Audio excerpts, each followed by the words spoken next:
Well, I think, look, to start with, we need to state what we're dealing with very clearly. We're dealing with illegal mining.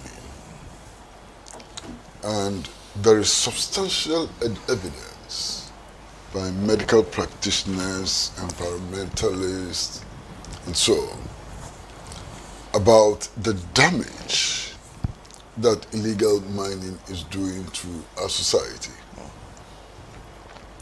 I've seen medical reports which say that as a result of these activities, some children have been born in mining areas without eyes.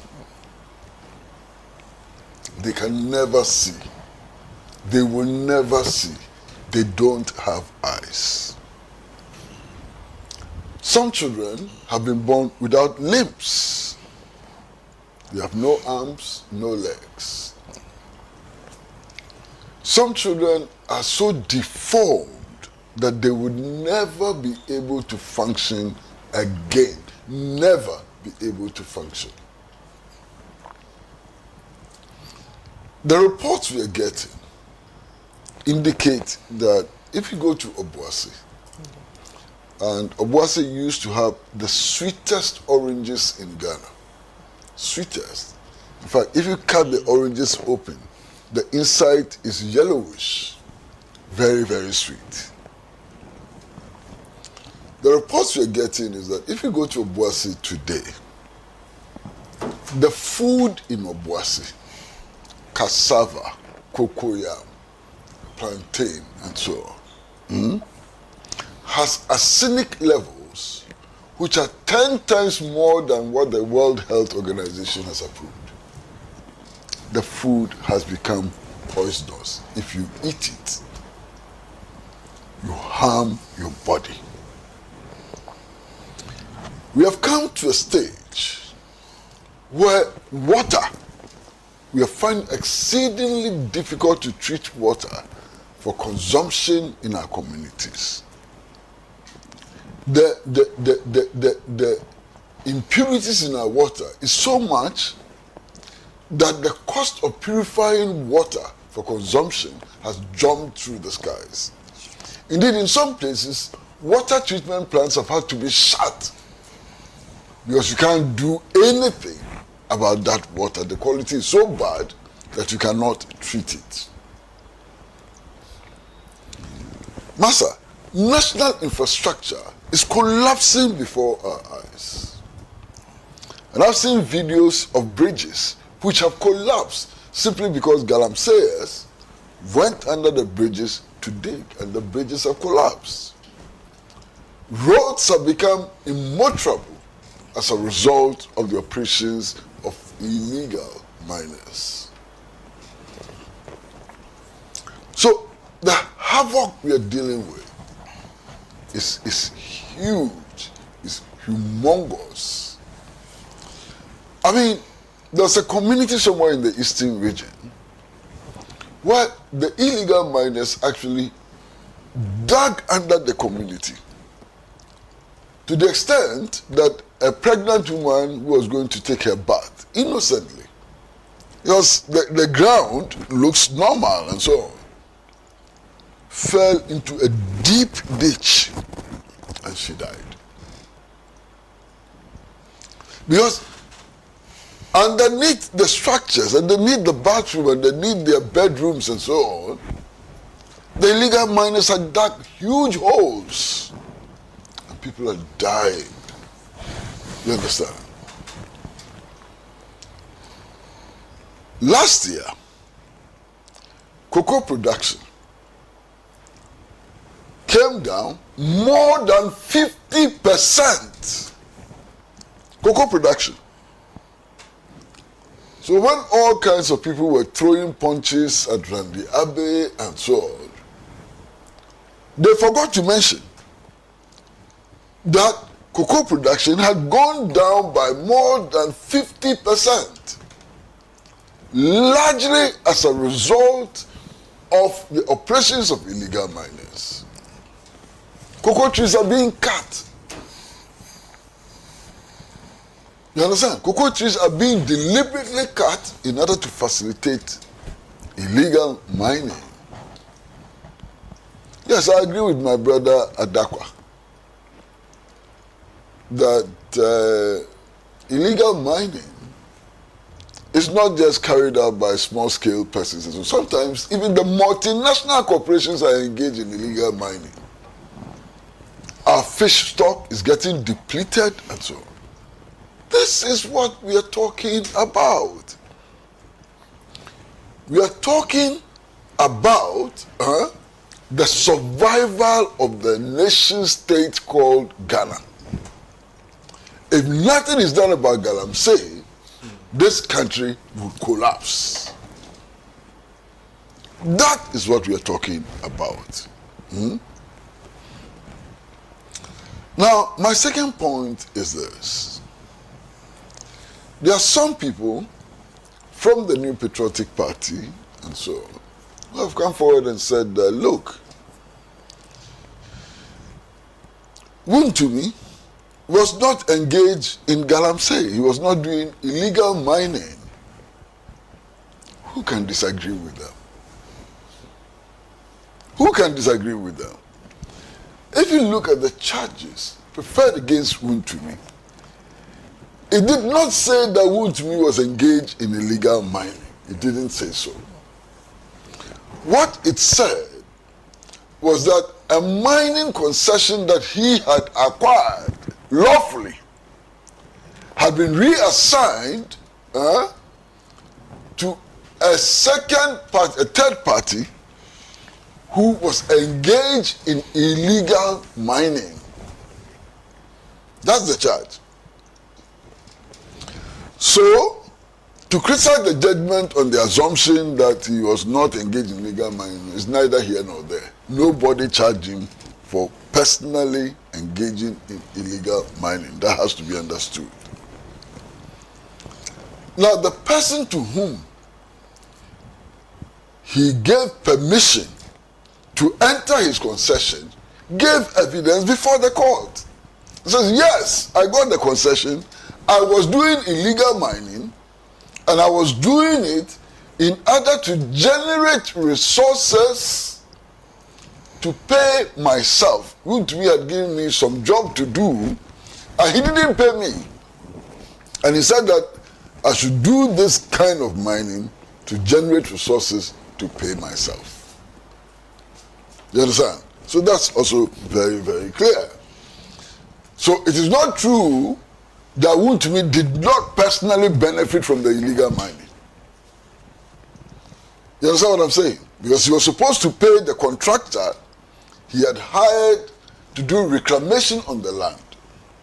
The money he's supposed to have paid that contractor for doing reclamation, he kept for himself, according to the evidence before the judge, before the High Court. Clear? You understand? Then, one of the arguments is that, well, he is a political prisoner. And by Jove, I heard a leading member of the New Patriotic Party explain why Wontumi is a political prisoner. And I almost collapsed. Leading member, a very respectable member of the New Patriotic Party. And this is the argument he put out. He said, Wontumi is the regional chairman of the New Patriotic Party in the party's stronghold. And therefore, his trial is political. He's a political prisoner.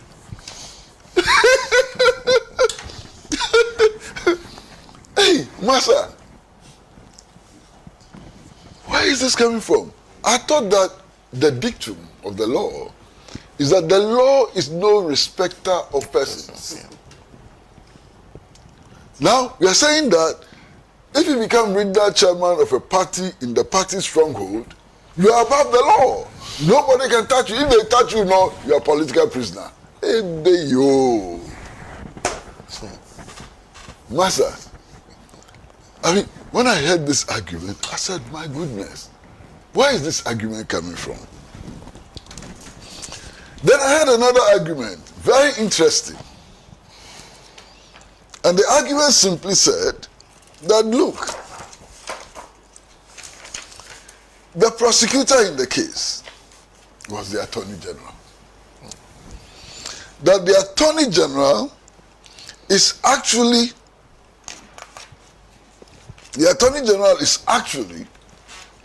a member of President Mahama's cabinet and a member of the National Democratic Congress. And therefore, if the Attorney General prosecutes a case, it is a political case. Yeah. Yes. I said, let's do some extensions here. So when the Attorney General prosecuted Atai, it became a political case. So when the Attorney General prosecutes anybody, it's a political case. It simply means that the Attorney General, nobody can be prosecuted in Ghana. Because if you read the 1992 Constitution, and today I brought the Constitution to the studio. I think it's the first time I'm doing so. That, yes. But I brought the Constitution to the studio. Article 88 of the 1992 Constitution says, is headed the Attorney General. And it says, Article 1, there shall be an Attorney General of Ghana who shall be a Minister of State and the principal legal advisor to government. 2, the Attorney General shall discharge such other duties of a legal nature as may be referred or assigned to him by the President or imposed on him by this Constitution or any other law. 3, the Attorney General shall be responsible for the initiation and conduct of all prosecutions of criminal offences. The rest of the provisions don't matter. So, the argument which is actually being made by some of the people in the NPP is that all convictions are political. All the armed robbers in prison, they are political prisoners. Hey, unbelievable. But they are making this argument. Okay? Then they go on to make other interesting arguments. And one of the arguments they make, which I understand is going to become the basis of the case they are taking to the Court of Appeal, is that lawyers of Chairman Wontumi at a certain point in the trial asked that some law should be referred to the Supreme Court for interpretation, and the court did not allow it. Let me say again that I'm not a lawyer, but I read a bit, you understand, and I've read judgments of the Supreme Court. I've read Lord Denning and others. Indeed, they insist the true position of the law is that a judge at a lower court may only make reference to the Supreme Court for interpretation if the judge himself or herself thinks that there is need for interpretation. But if the judge understands the provisions of the law and understands that there's no controversy, the judge has no obligation in making reference to the Supreme Court for interpretation. This is the position of the law. And these big lawyers in NPP, they don't know that. I mean, it's incredible. They don't know that. So, I have read this judgment. It's 50-something pages. And I'm taking my time to read the judgment. Again, let me repeat that I'm not a lawyer. But when I read this judgment, I was highly educated. And indeed, I think that this is one of the best judgments ever to be written. I was so impressed, with the judgment as pronounced and so on. But Sana, those of us who claim to be defenders of the rule of law and who claim to uphold the rights of citizens and so on must learn one thing which is so very important. Sana, the judges are also Ghanaians. The judges have rights, like all of us. And we cannot, in the process of pretending to be defending our rights, blatantly violate the rights of judges and destroy their reputations for nothing, for no good cause. Because to say that this judgment is politically tainted is to accuse the judge of being politically manipulated. And if a judge is politically manipulated, it's a huge indictment on the judge. You destroy the reputation of a judge when you claim that the judge is politically manipulated, especially when you have no evidence whatsoever to suggest that. You understand?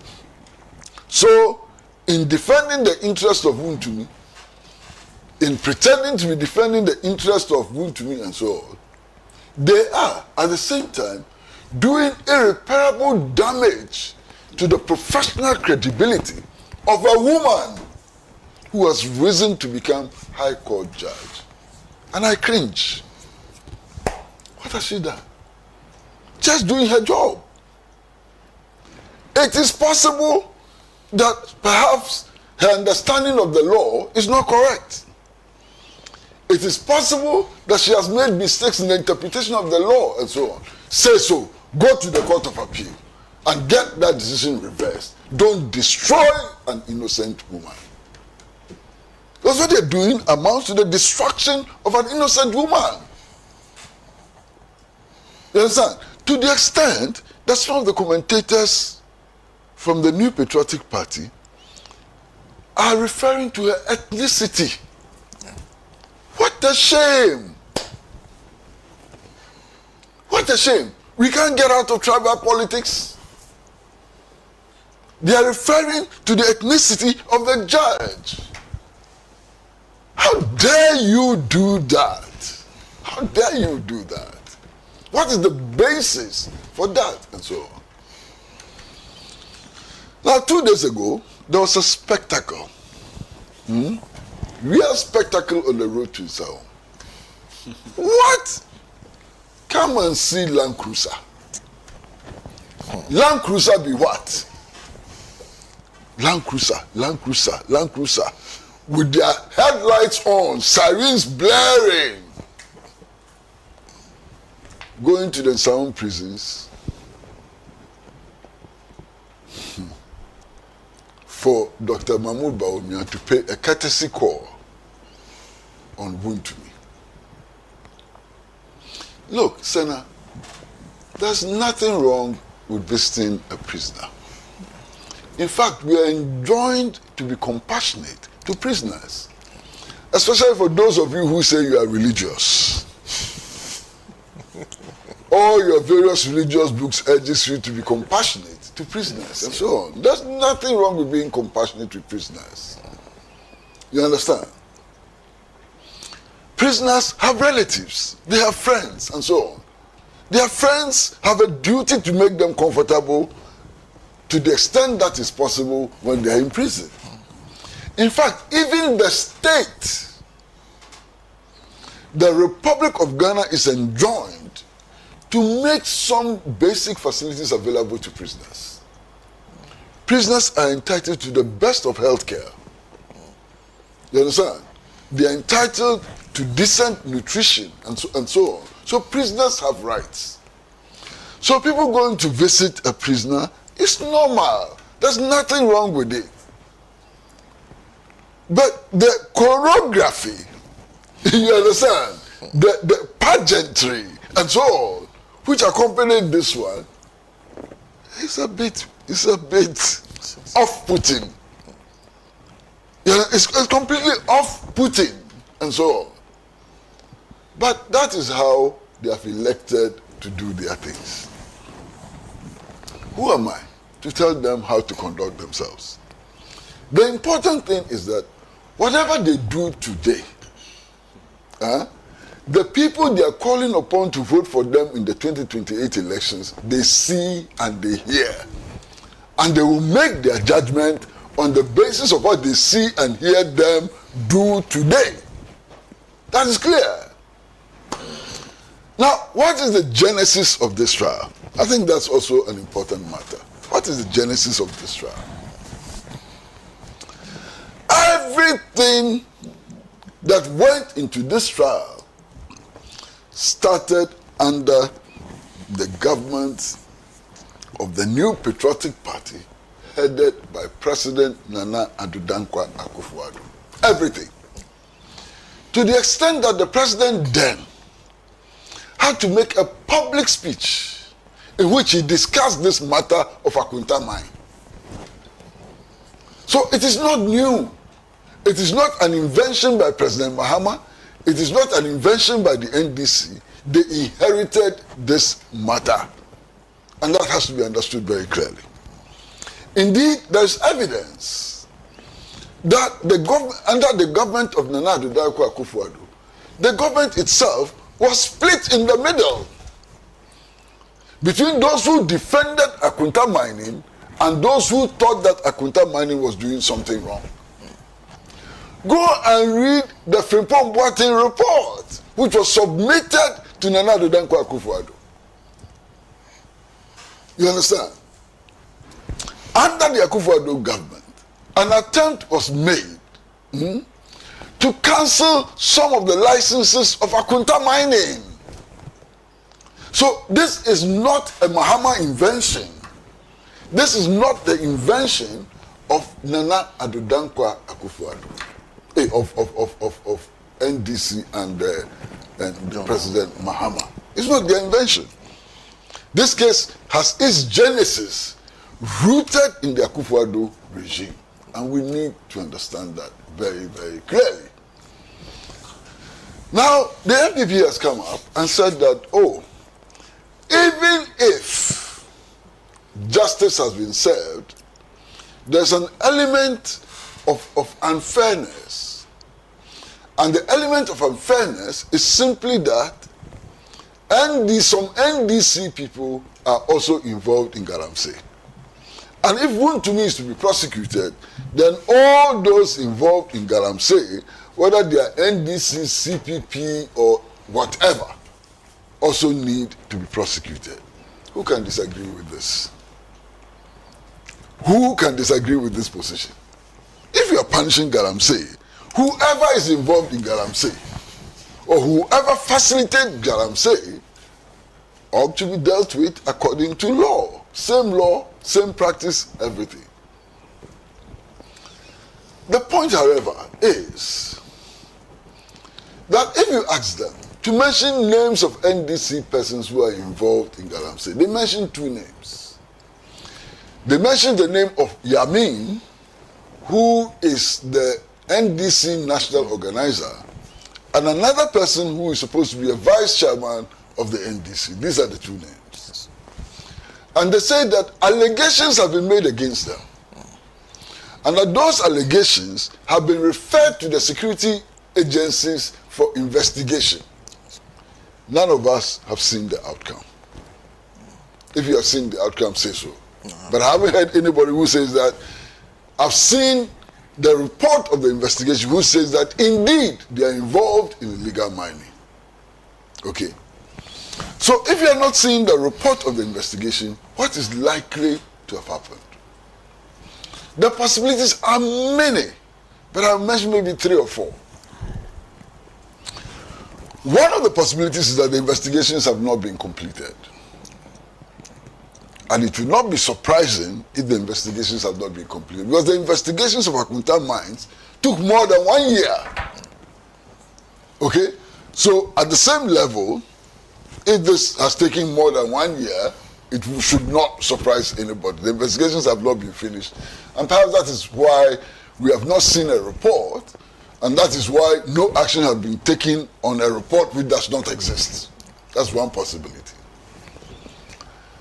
There's also just the possibility that investigations may have been concluded, but nothing was found against them. In which case, you cannot prosecute people when nothing has been found against them. It is possible that investigations have been concluded, and that the investigations came to the conclusion that indeed they are involved in illegal mining. If that is the case, then the government has questions to answer. How come that they are not being prosecuted and so on? You understand? There are many other possibilities, but I like to limit myself to these three possibilities. So, as citizens of Ghana, who are interested in protecting the environment, who are interested in preventing a situation in which children are born without eyes and limbs and so on, in which some children who are born cannot function for life and so on, what is our duty? Our duty then is not to defend those who have already been convicted, but to insist that those who have not been convicted, if there is evidence, should also be tried. That's our duty. You understand? That's our duty. Otherwise, we are going to be mounting free Atayi campaigns. Otherwise, we are going to be saying that Atayi is a political prisoner. Otherwise, we are going to be saying all kinds of things which are not tenable. So, I have some other comments to make on this case. But I'll make them when I come to discuss the mid-year budget review. Because they were introduced into the debate on the mid-year budget review in a very strange and Master, let me leave it here. Thank you. Let me just read two comments and then we'll move straight into the media budget review because of the time we have available. This is Azuma Besori who says,